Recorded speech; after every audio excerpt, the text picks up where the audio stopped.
Hello everyone and welcome to all of you. Okay, तो आज की वीडियो से क्या है, राजस्थान एलडीसी का जो जनरल साइंस का पोर्शन है उसके लिए हम एक स्पेशल सीरीज स्टार्ट कर रहे हैं जिसका नाम है एमसीक्यू सीरीज। तो इसमें क्या है, कुछ एमसीक्यू स्टडी करेंगे जिससे क्या है आपके कुछ जो कॉन्सेप्ट्स हैं वो ज्यादा अच्छी तरीके से क्या है क्लियर हो जाएंगे। वैसे हम पढ़ ही रहे हैं, जैसे मैंने आपको बता दिया कि भी अब आपके वीडियोस तो क्या है थोड़े लंबे आएंगे नेक्स्ट वीक से, जिससे क्या है एक ही वीडियो में आपको क्या है पूरे हफ्ते की सारा मटेरियल वगैरह मिल जाएगा। और साथ के साथ ये क्या हम एमसीक्यूज करते जाएंगे और वो एमसीक्यूज ले रहे हैं जो आपके लिए इंपॉर्टेंट है, जैसे पीछे आए हुए क्वेश्चंस और कुछ एक्स्ट्रा जो इंपॉर्टेंट है और कॉन्सेप्ट बेस्ड क्वेश्चंस हैं उनको क्या हम इसके अंदर स्टडी करेंगे। और कॉन्सेप्ट ऐसे होंगे जो आपको लगेगा कि हाँ इस तरह के कॉन्सेप्ट होने चाहिए। तो ये क्या है, आज से क्या है हम इसको स्टार्ट करते हैं। कुछ हमने पीछे के क्वेश्चंस लिए हैं, खुद के बनाए और कुछ और किए। तो सबसे पहले इसको क्या पढ़ना शुरू करते हैं। यहाँ ख्याल रखिएगा, ये आपके जो कॉन्सेप्ट है वो और ज्यादा क्या करेंगे, क्लियर करेंगे जब हम इसे पढ़ेंगे और एक एक चीज आपको समझ में आ जाएगी कि वो कॉन्सेप्ट एक्चुअली है क्या। तो स्टार्ट करते हैं इस चीज को। तो सबसे पहले क्वेश्चन लेते हैं हम, ठीक है। अब ये क्वेश्चन है, which of the following device is used in mobile chargers. ठीक है, इनमें से कौन सा डिवाइस है जो मोबाइल चार्जर में क्या होता है यूज किया जाता है। ट्रांसफार्मर, रेक्टिफायर, एमीटर और इन्वर्टर। ठीक है, अब देखिए यहां ध्यान रखने वाली एक चीज, खास चीज है कि अगर आपने कभी नोट किया हो कि मोबाइल चार्जर जो होता है उसका तो जो चार्जर होता है वो काफी क्या होता है, मोटा होता है। ठीक है, कभी आपने नोट किया है कि ऐसा मोटा क्यों होता है। अगर किसी भी और डिवाइस का अगर आप प्लग यूज करते हैं जो आप सॉकेट में लगाते हैं वो क्या बिल्कुल पतला होता है, लेकिन मोबाइल चार्जर, खास करके जो मोबाइल चार्जर होता है उसका जब आप सॉकेट में प्लग लगाते हैं तो काफी मोटा होता है। इसी तरीके से अगर आपने देखा हो कि लैपटॉप चार्जर्स जो होते हैं तो उसका मेन चार्जर होता है वो इतना बड़ा एक आपको वो रॉड फॉर्म में मिलता है, तो उसके अंदर ऐसा क्या है कि वो इतना हैवी होता है और होता है क्या, ऐसा है उसके अंदर कौन सा डिवाइस यूज कर रहे हैं हम जिसकी वजह से ये चीज होती है और इस तरह से होता है। तो ध्यान रखिएगा कि मोबाइल चार्जर, जो भी आप मोबाइल चार्जर यूज कर रहे हैं या जो लैपटॉप यूज कर रहे हैं उसके अंदर एक ट्रांसफार्मर यूज किया जाता है।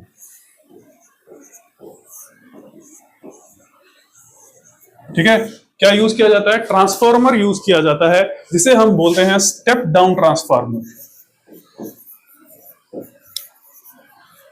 ठीक है, जिसे हम क्या कहते हैं, स्टेप डाउन ट्रांसफार्मर कहते हैं। वो क्या करता है, 220 वोल्ट की जो सप्लाई होती है उसको क्या करता है 6 से 20 वोल्ट के अंदर क्या कर देता है, कन्वर्ट कर देता है। ठीक है, जिससे क्या है कि मोबाइल को जितनी वोल्टेज चाहिए उतनी ही वोल्टेज क्या है उसके सिस्टम के अंदर जाती है, जिससे उसकी बैटरी को क्या है नुकसान ना हो। अगर 220 वोल्ट की सप्लाई उसकी बैटरी को दे दी जाएगी तो बैटरी ब्लास्ट हो सकती है। ठीक है, तो इसका सबसे बड़ा एग्जांपल ये होता है कि अगर आपने कभी मोबाइल चार्जर गलती से अगर मोबाइल चार्जर के पिन पे आपका हाथ भी लग जाता है ना तो आपको करंट नहीं आएगा, क्योंकि वो 6 या 8 या 9 या 12 वोल्ट की सप्लाई क्या करता है आपको देता है, जिससे आपको हल्का, अगर कुछ होगा भी तो हल्का सा लगेगा, ऐसा लगेगा ही नहीं जैसे ऐसे लगेगा जैसे आपने क्या है हल्की सी पिन चुभी है। और अगर आपने डायरेक्ट वायर को हाथ लगाएंगे तो आपको बहुत ज्यादा शॉक लगेगा।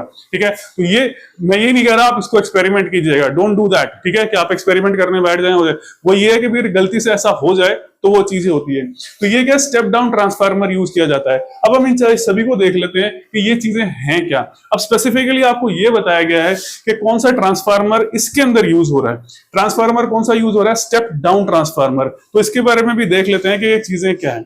अब देखिए सबसे पहली बात है ट्रांसफार्मर। ट्रांसफार्मर किस लिए यूज किया जाता है, क्या यूज होता है ट्रांसफार्मर का। देखिए ट्रांसफार्मर का यूज होता है कि जो वोल्टेज होती है उसको इंक्रीज या डिक्रीज करने के लिए क्या है ट्रांसफार्मर यूज किया जाता है। क्या किया जाता है, ट्रांसफार्मर यूज किया जाता है वोल्टेज को इंक्रीज या डिक्रीज करने के लिए। अगर वोल्टेज डिक्रीज की जाती है किसी भी ट्रांसफार्मर से तो उसको बोलते हैं हम स्टेप डाउन ट्रांसफार्मर। क्या कहते हैं, स्टेप डाउन ट्रांसफार्मर बोलते हैं।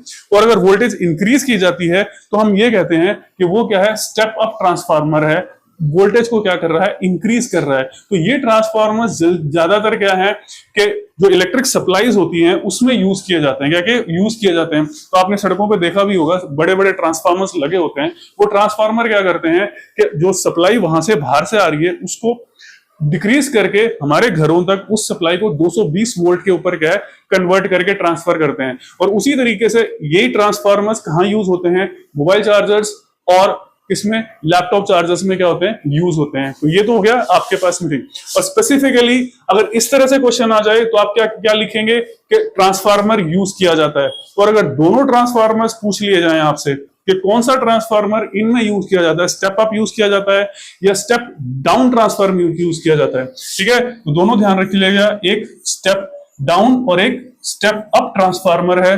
स्टेप अप वोल्टेज को इंक्रीज करता है, क्या करता है, इंक्रीज। और स्टेप डाउन जो होता है वो क्या करता है, डिक्रीज करता है, यानी रिड्यूस करता है वोल्टेज को, ठीक है। तो ये मोबाइल चार्जर्स और लैपटॉप्स में यूज किए जाते हैं। रेक्टिफायर्स, आपको पता है रेक्टिफायर क्या करता है, एसी को डीसी में कन्वर्ट करता है। क्या करता है, एसी को डीसी में क्या कर देता है, कन्वर्ट कर देता है। एमीटर का काम क्या है, एमीटर क्या करता है, करंट को मेजर करता है किसी भी सर्किट के अंदर। अब जो सर्किट आप बनाते हैं, देखते हैं, उसके अंदर सर्किट में क्या मेजर करता है। अब इन्वर्टर क्या करता है, इसका उलट काम करता है, डीसी को एक स्टोर कर लेता है, फिर वो डीसी को क्या करता है, उसमें कन्वर्ट कर देता है एसी के अंदर, ठीक है। तो ये क्या है, इन्वर्टर का काम है। अब बात कर रहे हैं नेक्स्ट क्वेश्चन पे। अब which of the following properties of light is used in making a periscope, ठीक है। कौन सी लाइट की कौन सी ऐसी प्रॉपर्टी है जो पेरिस्कोप बनाने के लिए क्या इस्तेमाल की जाती है। ध्यान रखिए, पेरिस्कोप आपको पता होना चाहिए कहां यूज किया जाता है, कौन सी ऐसी जगह है पेरिस्कोप वहां यूज किया जाता है। तो ध्यान रखिएगा, पेरिस्कोप यूज किया जाता है सबमरीन्स में ज्यादातर, ठीक है। सबमरीन्स में क्या यूज किया जाता है, क्यों, क्योंकि सबमरीन्स क्या है, अंडर वाटर चलती हैं। क्या करती हैं, अंडर वाटर चलती हैं। तो अंडर वाटर अगर चल रही हैं तो ऊपर की चीजों को देखने के लिए जो डिवाइस यूज करते हैं उसको हम बोलते हैं सबमरीन, उसको बोलते हैं पेरिस्कोप। अब इसके अंदर कौन सा प्रोसेस यूज किया जाता है, पहले तो प्रोसेस देख लेते हैं। अब रिफ्लेक्शन का मतलब क्या होता है, व्हाट इज रिफ्लेक्शन। देखिए, रिफ्लेक्शन का मतलब होता है कि अगर कोई पॉलिश्ड सरफेस है, क्या है, पॉलिश्ड सरफेस, इस तरह से, ठीक है, और उससे लाइट रेज उस पर गिर रही है, क्या है, लाइट रेज उस पर गिर रही है, इसको हमने बोल दिया इंसिडेंट,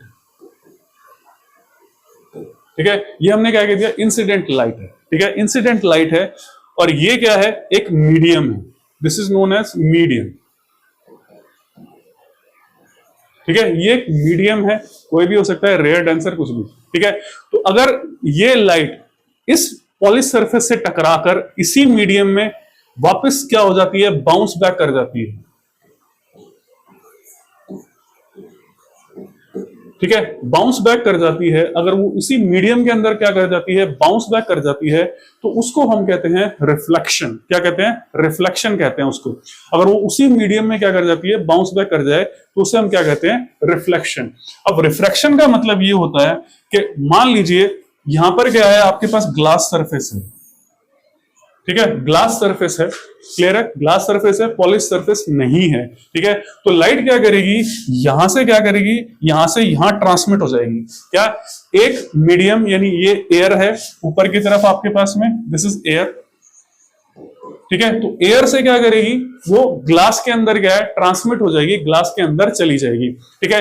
तो यहां पर क्या होता है, एक स्पेसिफिक लाइट क्या करती है, एक लाइट की क्वालिटी होती है और होती है जो किसी भी मीडियम के रिफ्रैक्टिव इंडेक्स पे क्या करती है, डिपेंड करती है।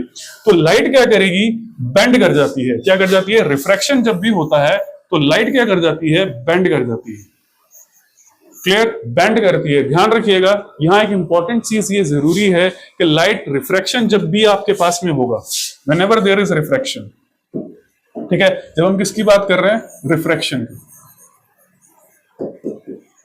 ठीक है। तो रिफ्रैक्शन में हमेशा क्या होता है आपके पास में, light travels from one medium to another,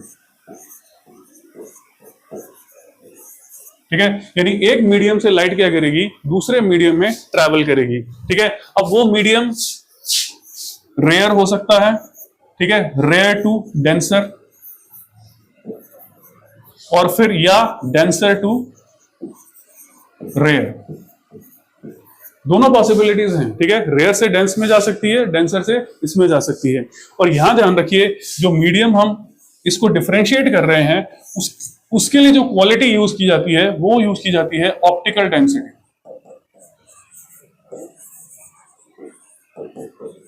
ठीक है, ये नॉर्मल डेंसिटी नहीं है भाई, ध्यान रखिएगा, ये क्या है, ऑप्टिकल डेंसिटी है। नॉर्मल जो डेंसिटी होती है वो नहीं है, मास बाय वॉल्यूम नहीं है, ये क्या है, ऑप्टिकल डेंसिटी है। जिस भी मीडियम की ऑप्टिकल डेंसिटी ज्यादा होगी उसे हम क्या कहेंगे, डेंसर मीडियम। क्या कह देंगे, डेंसर मीडियम। और जिसकी ऑप्टिकल डेंसिटी कम होगी उसे हम क्या कह देंगे, रेयरर मीडियम। क्या कह देंगे, रेयर मीडियम। तो यहां ध्यान रखिएगा कि यहां पर जब भी चीज आती है तो ये एक, मान लीजिए एक सेपरेटिंग लाइन है, किसकी, दो मीडियम्स की क्या सेपरेटिंग लाइन है, और एक ये क्या है, रेयर मीडियम, और ये क्या है, डेंसर मीडियम। ठीक है, ये क्या है, रेयर मीडियम, और ये क्या है आपके पास में, डेंसर मीडियम। ठीक है, तो जब लाइट, ये एक नॉर्मल आप खींचते हैं, ठीक है, एक नॉर्मल लाइन खींचते हैं परपेंडिकुलर इसके, और जब भी लाइट यूं ट्रैवल कर रही है, यहां से ट्रैवल करेगी कहां पर, डेंसर मीडियम में, तो लाइट क्या करती है, नॉर्मल की तरफ क्या कर जाती है, बेंड कर जाती है। ठीक है, जब रेयर से डेंसर में जाएगी तो नॉर्मल की तरफ क्या हो जाती है, वो बेंड कर जाती है। ठीक है, और अगर डेंसर से रेयर में जाती है तो वो नॉर्मल से ऑपोजिट क्या कर जाती है, बेंड कर जाती है, मूव कर जाती है। तो ये जो पूरा प्रोसेस है, bending of light rays from when it travels from one medium to the other, उसको हम क्या कह देते हैं, रिफ्रैक्शन कह देते हैं। क्या कह देते हैं, रिफ्रैक्शन कह देते हैं। अब दूसरी जो चीज थी इसके अंदर वो थी डिस्पर्शन। क्या आ जाता है आपके पास में, डिस्पर्शन। ठीक है, अब डिस्पर्शन का मतलब होता है कि जब व्हाइट लाइट जो होती है, क्या होती है, व्हाइट लाइट जो होती है एक स्पेसिफिक मीडियम से निकलती है, जिसमें जिसको आपने प्रिज्म देखा होगा, तो प्रिज्म से जैसे ही निकलती है तो वो 7 कलर्स में क्या हो जाती है, डिफरेंशिएट हो जाती है, डिवाइड हो जाती है। तो उसी प्रोसेस को आप क्या बोल देते हैं, डिस्पर्शन कह देते हैं। क्या कहते हैं, डिस्पर्शन कह देते हैं। ठीक है, तो वो 7 कलर्स आपके पास में आ जाते हैं विबग्यो। ठीक है, violet, indigo, blue, green, yellow, orange और रेड, इन कलर्स में जब वो डिवाइड हो जाती है तो उसको हम क्या कहते हैं, डिस्पर्शन।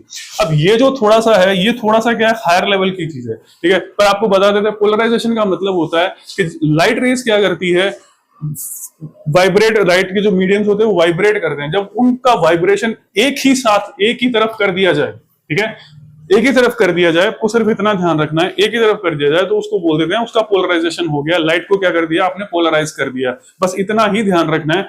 जो पार्टिकल्स होते हैं या लाइट के जो जिससे लाइट बनी होती है उससे क्या पोलराइजेशन हो जाता है। बस this you have to keep in mind.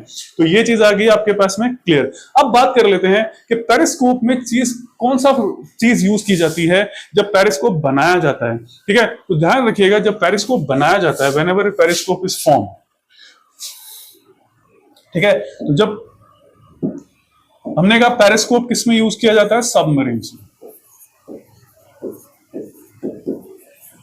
ठीक है, पेरिस्कोप किस में यूज किया जाता है, सबमरीन्स में यूज किया जाता है। तो सबमरीन्स का मतलब अंडर वाटर, अगर वो मरीन है, वो शिप है, तो उसको ऊपर की चीजों को देखना है। क्या, ऊपर की चीजों को देखना है। तो उसके लिए क्या है कि एक स्पेसिफिक इंस्ट्रूमेंट यूज किया जाता है जिसकी शेप इस तरह से होती है, ध्यान रखिएगा। ठीक है,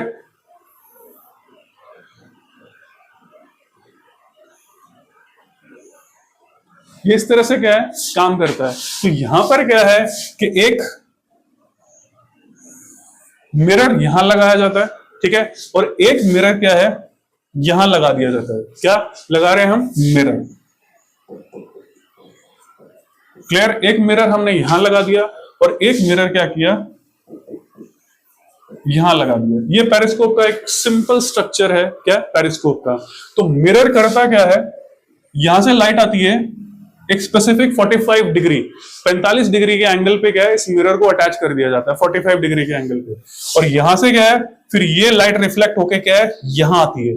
और ये भी क्या है, 45 डिग्री के एंगल पे मिरर लगाया जाता है। और यहां पर क्या है, एक ऑब्जर्वर होता है। ठीक है, यहां पर क्या है, ऑब्जेक्ट है जिसको देखना है। क्लियर, ऑब्जेक्ट है जिसको देखना है। हम ये मान लें कि ये क्या है, वाटर है, और इसके अंदर क्या है, नीचे सबमरीन मूव कर रही है। ठीक है, तो यहां पर क्या है, एक मिरर लगाया जाता है, और ये क्या है, दिस इज प्लेन मिरर। ये क्या करेगा, लाइट को यहां से रिफ्लेक्ट करेगा, और लाइट यहां से रिफ्लेक्ट होगी जो भी होगी, और यहां पर क्या है, रिफ्लेक्शन के बाद ऑब्जर्वर को क्या है, उस इमेज का क्या ऑब्जेक्ट की क्या है, इमेज मिल जाएगी। ठीक है, तो कौन सा प्रोसेस यूज किया हमने इसके अंदर, कौन सा यूज किया, रिफ्लेक्शन का प्रोसेस यूज किया, क्योंकि हमने यूज क्या किया था, प्लेन मिरर को क्या किया, यूज किया। ध्यान रखिएगा एंगल 45 डिग्री पे इसको क्या है, सेट किया जाता है, यहां भी 45 डिग्री, जिससे क्या है, यहां से ये लाइट रिफ्लेक्ट होके, यहां से रिफ्लेक्ट होके डबल रिफ्लेक्शन के साथ यहां पर क्या है, ऑब्जर्वर के पास वो चीज क्या है, पहुंच जाती है कि ऊपर इमेज कौन सी है उसे दिखाई दे जाता है। तो ये क्या है, this is what periscope is. यहां तो आपके पास आंसर क्या आ जाता है पेरिस्कोप के लिए, रिफ्लेक्शन। ठीक है, लाइट की कौन सी प्रॉपर्टी यूज कर रहे हैं, रिफ्लेक्शन की जो प्रॉपर्टी है वो हम क्या है, यूज कर रहे हैं। Now move forward. ठीक है, अब बात आती है कि how many electrons are in 1 coulomb. ठीक है, तो ये क्या है, नॉर्मल सा क्वेश्चन है, हर जगह क्या आपसे पूछा जाता है कि भाई ये क्या चीज है। अब यहां पर क्या है कि आपको नंबर ऑफ इलेक्ट्रॉन्स निकालने के लिए और उसका चार्ज क्या से क्या रिलेशन होता है, तो वहां पर क्या एक फॉर्मूला आता है आपके पास में, n charge is equal to number of electrons into charge on electron। ठीक है, ये क्या है, आपके पास में एक फॉर्मूला आता है। ठीक है, तो इसका फॉर्मूले को अगर आप सीधे लिखेंगे तो चार्ज को हम सी से रिप्रेजेंट करते हैं, सी, या हम कह लेंगे क्यू, क्यू भी लिख देते हैं और स्मॉल क्यू भी लिख देते हैं, तो कुछ भी, यहां हम सी ले लेते हैं, और यहां पर क्या है, एन ई, ये आ जाता है इलेक्ट्रॉन्स। इलेक्ट्रॉन्स का मतलब इलेक्ट्रॉन का चार्ज। अब इलेक्ट्रॉन का चार्ज आपको पता है 1.6 इंटू 10 पावर माइनस 19 कूलम होता है। ठीक है, 1.6 इंटू 10 पावर माइनस 19 कूलम होता है। तो यहां पर क्या है, 1 कूलम चार्ज लिया जा रहा है, क्या है, 1 कूलम चार्ज लिया जा रहा है। ठीक है, तो यहां पर क्या है, नंबर ऑफ इलेक्ट्रॉन्स आपको क्या निकालना है, ये निकालना है n। You have to find out n। ठीक है, तो n आपको निकालना है, चार्ज इज इक्वल टू, तो आप दोबारा से लिख सकते हैं इसको। ठीक है, जब हम बात कर लें, ठीक है, तो चार्ज जो आता है आपके पास में, ठीक है, वो आ जाता है, जैसे हमने कहा Ne। ठीक है, तो n क्या लिखा हमने, नंबर ऑफ इलेक्ट्रॉन्स। ठीक है, और E चार्ज ऑन इलेक्ट्रॉन। ठीक है, तो हमें निकालना क्या है, n। तो n की वैल्यू कितनी आ जाएगी, चार्ज, कितना चार्ज हमारे पास में है, और number of, sorry, charge on 1 electron. तो ये क्या आ जाएगा आपके पास में, 1/1.6 इंटू 10 पावर माइनस 19। जो भी आपके आंसर आता है आप इसको क्या कर सकते हैं, फाइंड आउट कर सकते हैं। ठीक है, ये ऊपर लेकर जाएंगे तो ये क्या है आपके पास में, इंटू 10 पावर 19 हो जाएगा आपके पास में। तो इस तरह से क्या है, आप आंसर को क्या है, फाइंड आउट कर सकते हैं। You can find out the answer, कोई दिक्कत आपको नहीं आएगी। ठीक है, तो आप आंसर फाइंड आउट कर लीजिएगा, क्या इसमें से कौन सा आंसर आपका आएगा, which will be the answer from this two. ठीक है, तो इसमें से कौन सा आंसर होगा। ठीक है, तो हिंट आपको यहां से मिल जाता है। क्लियर, क्लियर है। तो ये अगर आप करेंगे तो यहां पर क्या है, 19 ऊपर चला गया, तो यहां पर ऊपर की पोजीशन पे क्या आ जाता है, 10 18। ठीक है, तो 10 18 आपके पास में आ जाता है। इसको अगर आप चेंज करेंगे तो ये आ जाता है 100 इंटू 10 पावर 18 अपॉन 16। जो भी आपके पास आंसर आता है वो आप आंसर क्या है, निकाल सकते हैं। ठीक है, तो आंसर आप निकालिएगा, और अगर हो सके तो right in the comment box क्या आंसर, आपके पास आंसर क्या आएगा, what will be the answer of this. तो ये आप कमेंट बॉक्स में लिख दीजिएगा। ठीक है, अब हम नेक्स्ट मूव करते हैं। ठीक है, the quantity of charge that will be, next question है, the quantity of charge that will be transferred by current of 10 ampere flowing for 1 hour. ठीक है, यहां पर क्या कह रहा है ये कि एक किसी भी सर्किट है, किसी भी सर्किट है या कुछ भी है, उसमें से क्या है कि चार्ज फ्लो कर रहा है, क्या क्या कर रहा है, करंट फ्लो कर रहा है। कितना, 10 एम्पियर का करंट फ्लो कर रहा है, और कितनी देर तक फ्लो कर रहा है आपके पास में, 1 आवर तक फ्लो कर रहा है। ठीक है, तो अब आपको निकालना है क्वांटिटी ऑफ चार्ज।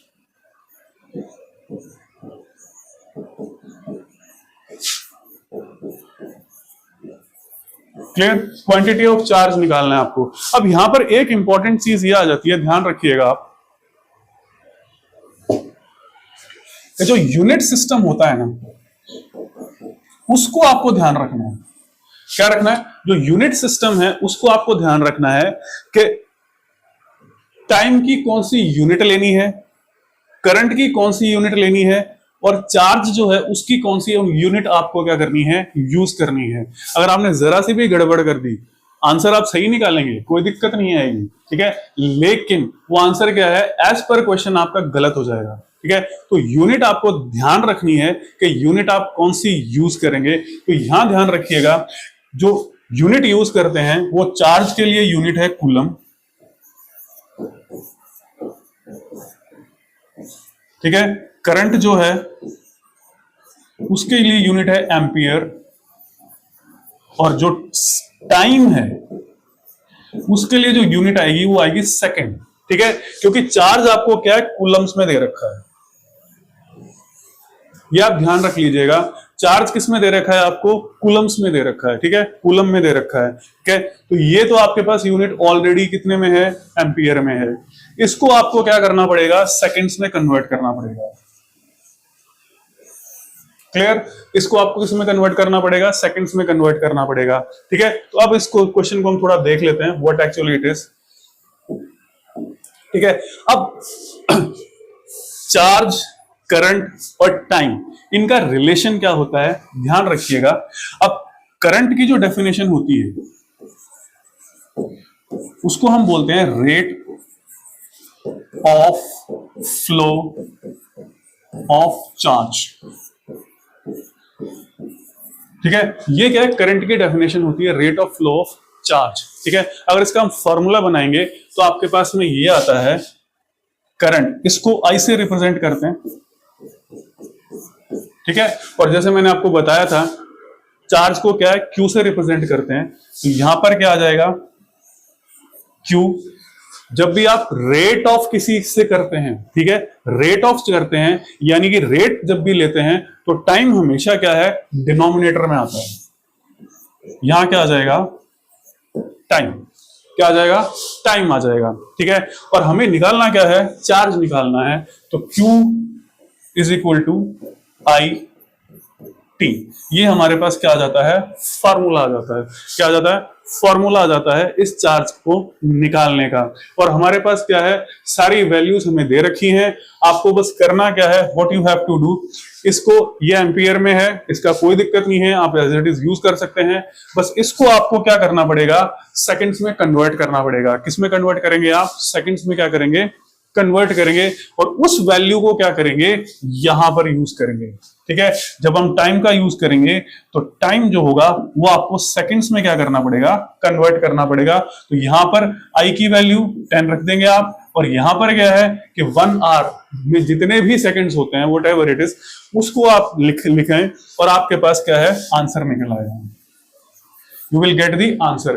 ध्यान रखिएगा, यूनिट सिस्टम जो है वो बहुत क्या हो जाता है, आपके लिए इंपॉर्टेंट हो जाता है। अगर यूनिट सिस्टम में जरा सी भी गड़बड़ हो गई तो आपका आंसर गलत हो जाएगा। जैसे मैंने आपको पहले भी बोला है, आप आंसर सही निकाल रहे होंगे, वैल्यू सही रख रहे होंगे, लेकिन क्वेश्चन की डिमांड पूरी नहीं हो रही है। तो ये एक इंपॉर्टेंट चीज आ जाती है, जब हम फिजिक्स के या केमिस्ट्री के इनके न्यूमेरिकल्स करते हैं तो वो चीज आ जाती है।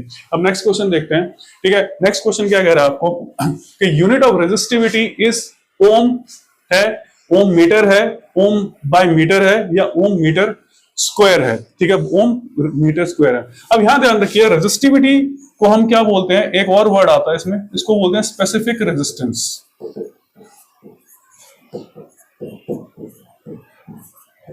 ठीक है। स्पेसिफिक रेजिस्टेंस बोलते हैं इसको। ये क्या है, स्पेसिफिक रेजिस्टेंस होता है, और इसकी खासियत क्या होती है, it depends upon the material, ठीक है, ठीक है, ऑफ मैटर, ठीक है। यानी हर मैटर के लिए क्या है, हर तरह का जो मटेरियल, मेटल, स्मॉल मेटल, सबके लिए क्या है, गोल्ड की रेजिस्टिविटी अलग होगी क्योंकि उसका मटेरियल मैटर अलग है। सिल्वर की अलग होगी, ठीक है, आयरन की अलग होगी, वुड की अलग होगी और होगी। तो हर एक की रेजिस्टिविटी क्या होती है, अलग होती है। और एक खास मटेरियल की रेजिस्टिविटी होती है, वो क्या हो जाती है, फिक्स होती है। इसीलिए हमने इस वर्ड को यूज किया स्पेसिफिक रेजिस्टेंस। क्या किया, स्पेसिफिक रेजिस्टेंस यूज किया, ठीक है। अब हम देखते हैं इसका रिलेशन क्या होता है। तो यहां ध्यान रखिएगा, जब हम बात करते हैं ओम्स लॉ की, ठीक है, तो हमारे पास में क्या चीज आ जाती है कि एक ये जब है तो ये क्या रेजिस्टेंस से रिलेट करता है, क्या करता है, रेजिस्टेंस से रिलेट करता है। ध्यान रखिए किससे रिलेट कर रहा है, ये रेजिस्टेंस से रिलेट कर रहा है, ठीक है। तो रेजिस्टेंस का मतलब क्या होता है, हम सीधा कह सकते हैं कि करंट के फ्लो में अगर कोई ऑब्स्टेकल आता है, क्या आता है, करंट के फ्लो में किसी कंडक्टर है या सर्किट है, उसके फ्लो में अगर कोई रुकावट आती है तो उसको हम क्या कह देते हैं, रेजिस्टेंस, ठीक है, ठीक है, रेजिस्टेंस कह देते हैं। ऑब्स्ट्रक्शन कह लीजिए या इंपीडमेंट कह लीजिए, obstruction in the flow of current.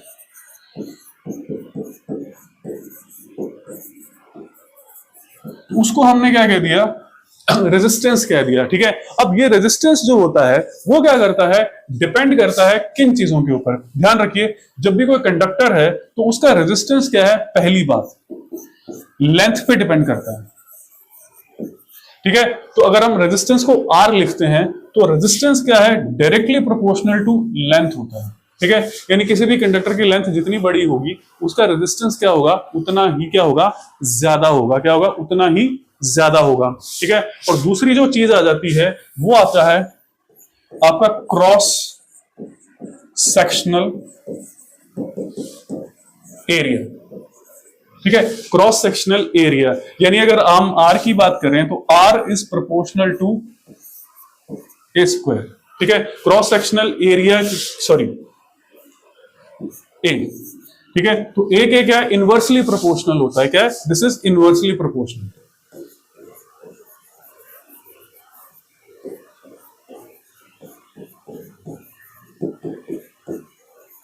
ठीक है। तो इस क्या इनवर्सली प्रोपोर्शनल होता है। अब यहां पर क्या है, इंपॉर्टेंट चीज है, यहां ध्यान रखिएगा। अब सभी की यूनिट्स हम देख लेते हैं, क्या सभी की यूनिट्स। आर की जो यूनिट होती है वो होती है ओम, ठीक है। आर की जो यूनिट होती है, रेजिस्टेंस की जो यूनिट होती है वो होती है ओम। लेंथ की जो यूनिट होती है वो होती है मीटर। हम कभी सेंटीमीटर भी लिखा जाता है, कभी मिलीमीटर भी लिखा जाता है। तो वो लेंथ की यूनिट आपको पता है, किलोमीटर भी हो सकती है, कुछ भी हो सकती है, ठीक है। तो उस हिसाब से अगर आप आंसर में जो भी है वो आप देख सकते हैं, ठीक है। जो एरिया की यूनिट होती है, एरिया मतलब होता है लेंथ इंटू ब्रेथ। हम जो नॉर्मल फॉर्मूला होता है तो उसमें दो लेंथ क्या है, आपस में मल्टीप्लाई होती है। तो इसकी यूनिट क्या आ जाती है, मीटर स्क्वायर या सेंटीमीटर स्क्वायर आ जाती है, ठीक है। तो ये यूनिट आ जाती है। अब फाइनली जब रेजिस्टिविटी निकालते हैं, रेजिस्टिविटी के देखते हैं कि भाई रेजिस्टेंस का और रेजिस्टिविटी का रिलेशन क्या है। रेजिस्टेंस और रेजिस्टिविटी का जो रिलेशन होता है वो क्या होता है। तो यहां ध्यान रखिए कि अगर इन दोनों को हम कंबाइन करते हैं, लेंथ को और एरिया, क्रॉस सेक्शनल एरिया को, और आर से रिलेशन लगाते हैं, तो R proportional to L directly है, तो एल ऊपर आ जाता है और ए स्क्वायर आ जाता है आपके पास में, ठीक है। तो अब इस साइन को क्या है, हमें हटाना है। क्या, इस साइन को हटाकर क्या है, इसको इक्वल करना है दोनों तरफ को, ठीक है। R equal to something. तो इस प्रोपोर्शनैलिटी साइन को हटाने के लिए क्या है जो यूज किया जाता है, वो है, जो एक प्रॉपर्टी यूज की जाती है वो होती है रेजिस्टिविटी या स्पेसिफिक रेजिस्टेंस, जिसको रो से लिखते हैं। जिसको किससे लिखा जाता है, रो से लिखा जाता है, ठीक है। ये एक ग्रीक अल्फाबेट है, उससे क्या कर सकते हैं, लिख सकते हैं। तो ये क्या आ जाता है, equal to rho L upon A, ठीक है। तो ये आ जाता है। अब इसकी यूनिट अगर हमें निकालनी है तो हम क्या करेंगे, इसको थोड़ा सा ऊपर नीचे कर देंगे। तो हमारे पास क्या आ जाएगा, L rho is equal to R A upon L. ये क्या है, आपके पास इसका फॉर्मूला आ गया रो का। अब सिर्फ और सिर्फ क्या है, अब सिर्फ और सिर्फ क्या है, अब सिर्फ और सिर्फ क्या है, हम यूनिट्स को यूज करेंगे। क्या करेंगे, यूनिट्स यूज करेंगे, कोई चीज और नहीं लेंगे। तो रो की वैल्यू कितनी आ गई आपके पास में, आर ए अपॉन एल। तो आर के लिए क्या था हमारे पास, ओम, ठीक है। आर के लिए क्या था, ओम। इसके लिए क्या था, मीटर स्क्वायर, और इसके लिए क्या आता है आपके पास में, मीटर। ठीक है, तो मीटर और मीटर स्क्वायर आ गया। ठीक है, तो अब अगर हम देखें तो ये क्या है, इससे ये कैंसिल हो जाएगी। क्यों कैंसिल हो जाएगी मैं आपको बता देता हूं, आपको समझ अगर थोड़ी सी भी प्रॉब्लम है तो स्क्वायर का मतलब होता है आपस में मल्टीप्लाई हो रहा है। तो ये क्या आ रहा है आपके पास में, ohm into metre upon metre. ठीक है, तो एक मीटर से क्या है, एक मीटर कैंसिल हो गया, तो आर की यूनिट क्या आ गई, ओम मीटर। तो हमारे पास क्या आंसर आ जाएगा, ठीक है, हमारे पास क्या आंसर आ जाएगा, this will be the answer. तो ध्यान रखिएगा, अगर आपको कॉन्सेप्ट क्लियर है तो आप कोई भी आंसर क्या है निकाल सकते हैं, रट्टा मारने की जरूरत नहीं होती है। ठीक है, अब नेक्स्ट क्वेश्चन देखते हैं। नेक्स्ट क्वेश्चन क्या है, the splitting of light into its component colours is called. ठीक है, ये हम पहले भी पढ़ चुके, थोड़ी देर पहले हमने देख ही लिया था कि इसको हम क्या कह रहे हैं, that is known as dispersion. ये क्या है, डिस्पर्शन है। अब रिफ्लेक्शन और रिफ्रैक्शन दोनों हम पढ़ चुके हैं। ठीक है, दोनों हमने देख लिया, रिफ्लेक्शन क्या है और रिफ्रैक्शन क्या है, डिस्पर्शन भी हमने देख लिया, 7 कलर्स में क्या होता है वो डिवाइड होता है। अब ये डिफ्रैक्शन क्या होता है ठीक है, अब देखिए डिफ्रैक्शन का मतलब होता है जो वेव्स होती है,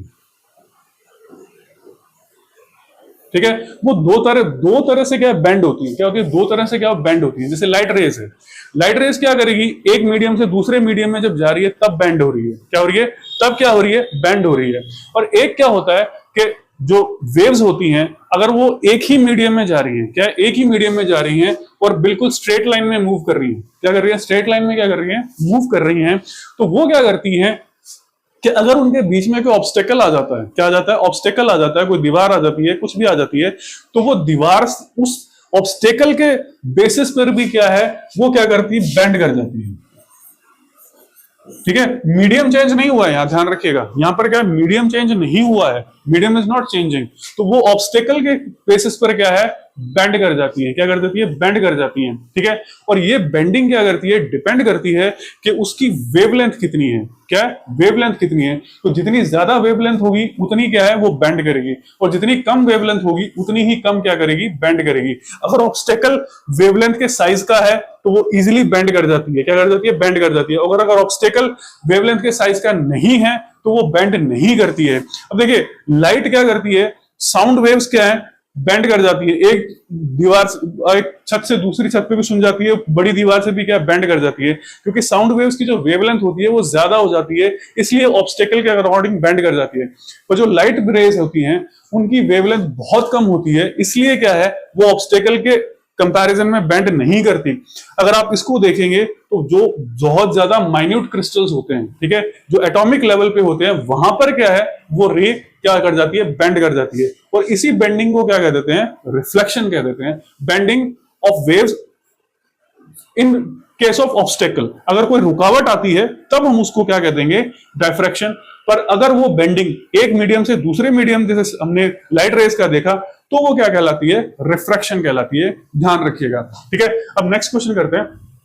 अब ये है which of the following is not a redox reaction. ठीक है, ये हमने अच्छी तरह से पढ़ा था, रेडॉक्स रिएक्शन क्या चीज होती है, और हमने, ठीक है, तो कुछ एग्जांपल्स रह गए थे तो हम यहां देख लेंगे थे रेडॉक्स रिएक्शन एक्चुअली होती क्या है। तो मैंने आपको बताया था रेडॉक्स रिएक्शन का मतलब होता है रिडक्शन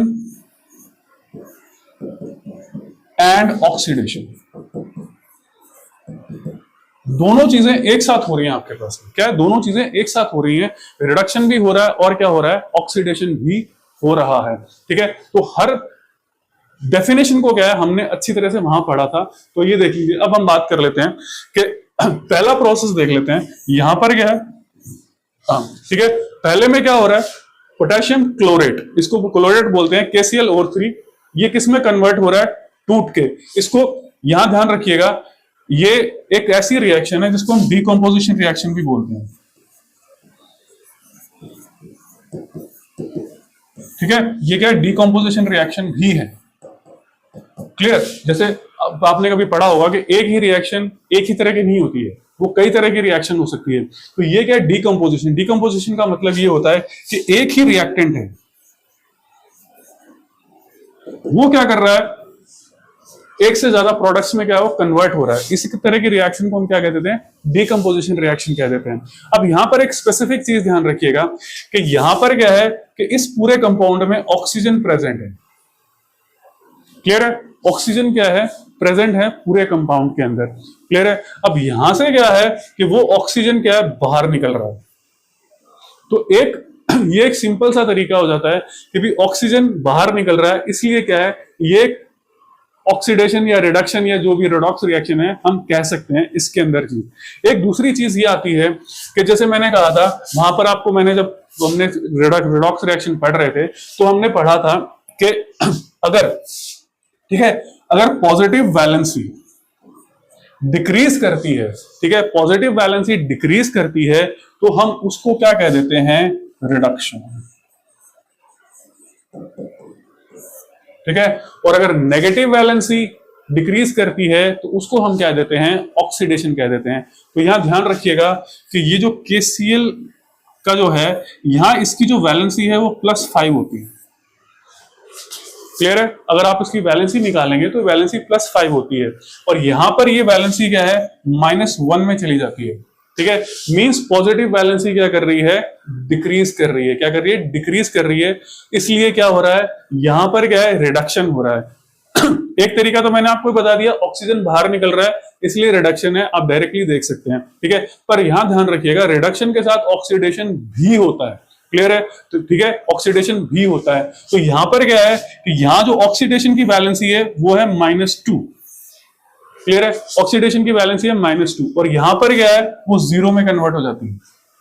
क्लियर है? यहां 0 में कन्वर्ट हो जाती है, तो -2 से क्या है, 0, यानी नेगेटिव वैलेंसी क्या हो रही है, डिक्रीज कर रही है। ठीक है, तो इसका मतलब ये क्या हो रहा है, ऑक्सीडेशन हो रहा है। क्या हो रहा है, ऑक्सीडेशन हो रहा है। तो क्वेश्चन आपसे किसी भी तरीके से पूछ सकते हैं। अब यहां पर ये चीजें सारी आ जाती है। क्लियर है? तो ये क्या है, ये रेडॉक्स रिएक्शन है। ठीक है, तो ये आंसर क्या हो जाता है, गलत हो जाएगा आपके पास में। क्लियर है? ये आंसर क्या हो जाएगा, गलत हो जाएगा। तो ये रेडॉक्स रिएक्शन है, this is a redox reaction. अब यही चीज क्या है, यहां पर आ रही है आपके पास। क्या है, यहां पर आ रही है, पोटेशियम की जो वैलेंसी होती है वो पॉजिटिव होती है, और इसकी वैलेंसी होती है वो क्या होती है, नेगेटिव होती है, 1। ठीक है, -1, और यहां से ये यहां जा रहा है तो क्या 0 में कन्वर्ट होगी। इसकी वैलेंसी कितनी होगी, 0 हो गई। क्लियर है? तो वैलेंसी कितनी होगी, 0 हो गई। -1 से 0 मींस वैलेंसी चेंज हो रही है। क्या हो रही है, वैलेंसी चेंज हो रही है। इसलिए क्या है, ये क्या है, ऑक्सीडेशन है। यहां पर क्या है, ये ऑक्सीडाइज हो जाता है। इसीलिए तरह से क्या है, ये -1 से किस में कन्वर्ट हो गया, सॉरी 0 से, यहां इसकी कितनी है, 0, और यहां क्या है, ये -1 में चला गया। इसलिए हम इसको क्या कह रहे हैं, ये क्या है, रिडक्शन है, दिस इज रिडक्शन। तो ये भी क्या है, रेडॉक्स रिएक्शन होती है आपके पास में। अब तीसरी ये चीज देख लेते हैं हम यहां पर। अब यहां देखिए 0 हमने क्यों लिखा है, 0 इसलिए लिखा है क्योंकि अपने साथ अगर कोई भी कंपाउंड बनाएगा, कोई भी एलिमेंट है जो अपने साथ ही कंपाउंड बना लेता है, तो उसके अंदर उसकी वैलेंसी को क्या है, 0 रखा जाता है। जैसे I अपने साथ ही बना रहा है इस तरह से। ठीक है, जब हमने बॉन्डिंग पढ़ा था, इसी तरह से क्या है, Cl, ठीक है, अपने साथ ही बना रहा है, तो इसलिए इसकी वैलेंसी को क्या रख दिया जाता है, 0 रख दिया जाता है। ऑक्सीडेशन स्टेट 0 रख दी जाती है। तो यहां पर क्या है, ये सामने दिखा दिया इसने, किस में कन्वर्ट हो गया, माइनस के अंदर। क्या है, I माइनस में कन्वर्ट हो गया। तो सीधे तौर पे आपको नजर आ रहा है, दिस इज अ 0 to -1, यानी ये एक रिडक्शन प्रोसेस है। और एक चीज ध्यान रखिए, जहां रिडक्शन है उसके साथ ऑक्सीडेशन जरूर होगा। तो ये एक चीज आ जाती है आपके पास में। अब यहां पर एक चीज और आ जाती है आपके पास कि यहां पर कोई हो रहा है या नहीं हो रहा है। ठीक है, तो ध्यान रखिएगा, यहां पर क्या है कि ये जो वैलेंसी है ये +2 है, क्योंकि -1। यहां पर भी क्या हो जाती है, +2 है। यहां पर किसकी वैलेंसी कितनी है, -1। यहां पर +1, यहां पर भी क्या है, +1। ठीक है, तो ये भी क्या है, और ये भी -2, और ये भी क्या है, -2। तो यहां पर कोई चेंज नहीं आ रहा है। क्या है, थर्ड रिएक्शन जो है उसमें कोई भी चेंज नहीं आ रहा है। तो ये क्या है, this is not a redox reaction. क्या, ये रेडॉक्स रिएक्शन नहीं है। और एक चीज और इंपॉर्टेंट है कि यहां पर क्या है कि डिस्प्लेसमेंट हो रहा है। क्या, देखिए यहां पर भी क्या है, डिस्प्लेसमेंट का मतलब होता है, इन रिएक्शंस में क्या है, आपको मिलेगी डिस्प्लेसमेंट रिएक्शंस। क्या, डिस्प्लेसमेंट, यानी डिस्प्लेसमेंट का मतलब एक एलिमेंट या एक एटम या एक जो ग्रुप है वो हट रहा है, और उसकी जगह क्या है, दूसरा ऐड हो रहा है। क्या, दूसरा ऐड हो रहा है। अगर हम यहां देखेंगे KBr, ठीक है, Br की जगह क्या आ जाता है, यहां पर Cl आ जाता है। यानी Br को Cl ने क्या कर दिया, Br को डिस्प्लेस कर दिया, तो ये क्या हो गया, डिस्प्लेसमेंट रिएक्शन हो गई।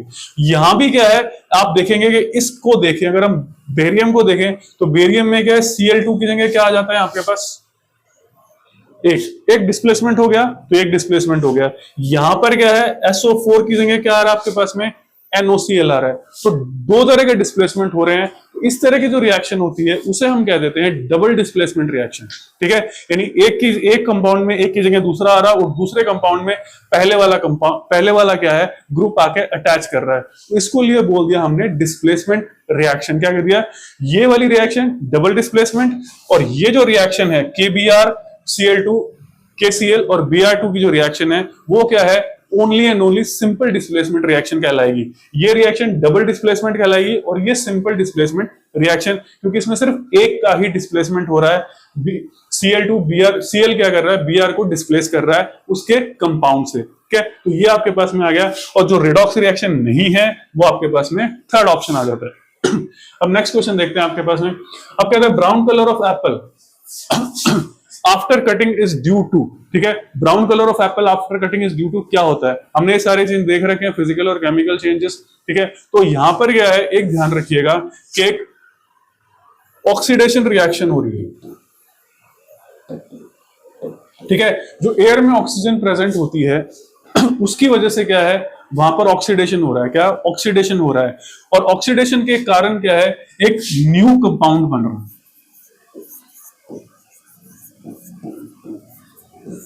ठीक है। तो जब मैंने आपको पढ़ाया था, जब बात की थी फिजिकल और केमिकल चेंज की, तो हमने ये कहा था कि जब भी कोई नया कंपाउंड बनता है, कोई केमिकल कॉम्पोजिशन चेंज होती है, क्या होती है, अगर केमिकल कॉम्पोजिशन चेंज हो रही है, if there is a change in chemical composition, तो उस कंडीशन के अंदर क्या है, वो क्या कहलाएगा, केमिकल चेंज कहलाएगा, ठीक है। ये ऑप्शन है ही नहीं, बायोलॉजिकल चेंज नहीं है, और ये आपके पास फिजिकल चेंज नहीं है, तो that is known as chemical change. और ये क्या है, एक रेडॉक्स रिएक्शन भी होती है, तो रेडॉक्स रिएक्शन भी है, तो ये भी क्या आपसे पूछ सकते हैं, this is a redox reaction also, ठीक है। तो हम नेक्स्ट क्वेश्चन देखते हैं।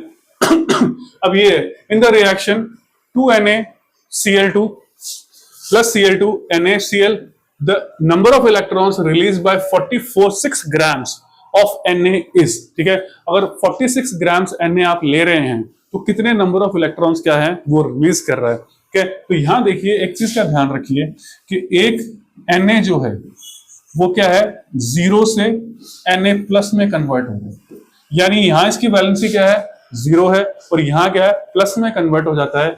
यहां पर इसके पास क्या थे, 11 इलेक्ट्रॉन्स, और यहां पर क्या है, 10 इलेक्ट्रॉन्स, यहां पर क्या है, इसके पास 10 इलेक्ट्रॉन है। तो एक Na जो क्या कर रहा है, वो 1 इलेक्ट्रॉन क्या कर रहा है, रिलीज कर रहा है। एक Na 1 इलेक्ट्रॉन क्या कर रहा है, रिलीज कर रहा है, ठीक है। अब यहां पर जो चीज है वो है 46 ग्राम्स। अब 46 ग्राम्स का मतलब ये है कि ये क्या है, 2 मोल ऑफ इलेक्ट्रॉन्स है,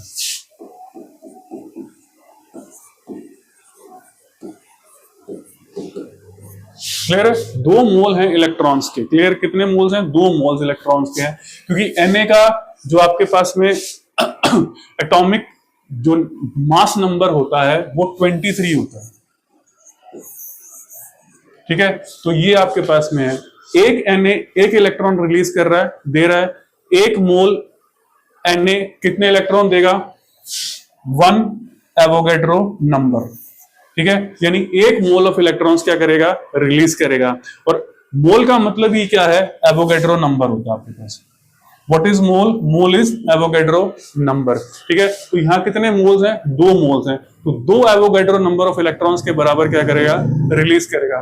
तो एवोगैड्रो नंबर क्या होता है आपके पास में, 6.023 इंटू 10 पावर 23, ठीक है। अब यहां ध्यान रखिएगा, ये सिर्फ एक नंबर है, इसकी कोई यूनिट नहीं होती, इसकी कोई भी यूनिट नहीं है, तो यूनिट नहीं आती है, सिर्फ एक नंबर है, तो ये आ जाए। और जब 1 मोल इतने देगा तो 2 के क्या करेंगे, इसको आप 2 से क्या करेंगे, मल्टीप्लाई कर देंगे। तो इतने इलेक्ट्रॉन्स क्या कर रहा है, 46 ग्राम्स क्या कर रहा है, रिलीज कर रहा है, आपके पास क्या है, वो आंसर आ जाएगा, आप इसको फाइंड आउट कर सकते हैं, नो प्रॉब्लम, ठीक है। नेक्स्ट क्वेश्चन देखते हैं। अब ये एक इंपॉर्टेंट क्वेश्चन है, ठीक है। इससे क्या है, इसके साथ और क्वेश्चंस क्या बन जाते हैं, क्या कर जाते हैं, बन जाते हैं।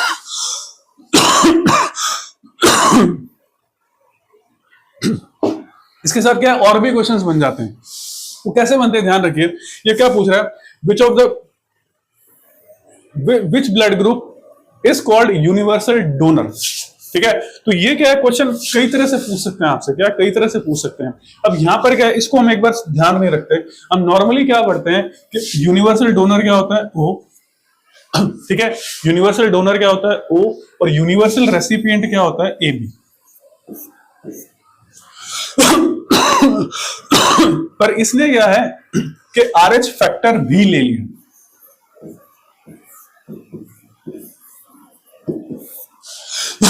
It has also taken RH factor, कि RH फैक्टर भी क्या इसने ले लिया है इसके अंदर। तो ध्यान रखिएगा कि RH फैक्टर के जब हम बात करते हैं तो हमारे पास क्या है, अगर पॉजिटिव है तो वो RH फैक्टर उसमें प्रेजेंट है।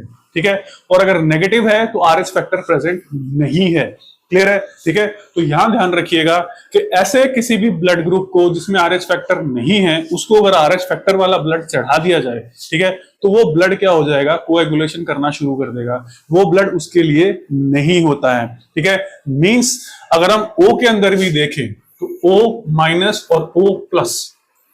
ठीक है, तो ये जैसे हमने कह दिया था, यहां पर तो क्या कह दिया था, O यूनिवर्सल डोनर है। O का ब्लड किसी को भी चढ़ा दो आप, कोई प्रॉब्लम नहीं आएगी। क्या है, किसी को भी चढ़ा दो, कोई प्रॉब्लम नहीं आएगी। लेकिन ये जो ऊपर है ये काफी इंपॉर्टेंट है, ये ब्लड यहां नहीं जा सकता। ठीक है, पॉजिटिव RH फैक्टर वाले का ब्लड आप नेगेटिव RH फैक्टर वाले को नहीं चढ़ा सकते, नहीं दे सकते, वरना उसके क्या कॉम्प्लिकेशंस हो जाएंगी और उसकी मौत हो सकती है। ठीक है, इनके डाई। तो यहां ध्यान रखने की जरूरत है कि positive means RH factor present है और negative means RH factor present नहीं है। तो ये चीज आ जाती है। तो यहां पर क्या है कि जब हम O नेगेटिव और O पॉजिटिव की बात करेंगे तो इस तरह का क्वेश्चन आ जाए। अगर इस तरह का क्वेश्चन आपके पास में नहीं है और सिंपल O दे रखा है, A B या कुछ और A भी दे दिया मान लो, ठीक है, तब आप कंडीशन में क्या करेंगे, O लिख देंगे। क्या कर देंगे, O लिख देंगे। ठीक है, तो वो चीज आ जाएगी। लेकिन यहां पर क्या है, क्योंकि पॉजिटिव नेगेटिव स्पेसिफाई कर दिया गया है, ठीक है, तो पहले तो 3 आप वैसे ही काट दीजिए। क्लियर? ठीक है, ये वो कंडीशन है कि अगर दोनों आपको दे दिए जाएं तो फिर आप क्या फाइंड आउट करेंगे, फिर क्या आंसर लिखेंगे। तो यहां पर क्या है, वो नेगेटिव आएगा, पॉजिटिव नहीं आएगा, positive will not be there. और इसी से रिलेटेड एक क्वेश्चन आता है कि यहां पर हमने क्या कहा कि यूनिवर्सल रेसिपिएंट किसको बोल दिया हमने, ए बी को बोल दिया। अगर इसी के अंदर आपके पास में ए बी पॉजिटिव और ए बी नेगेटिव आ जाता है, ठीक है, तो फिर आप यूनिवर्सल रेसिपिएंट किसे कहेंगे, which will be universal recipient.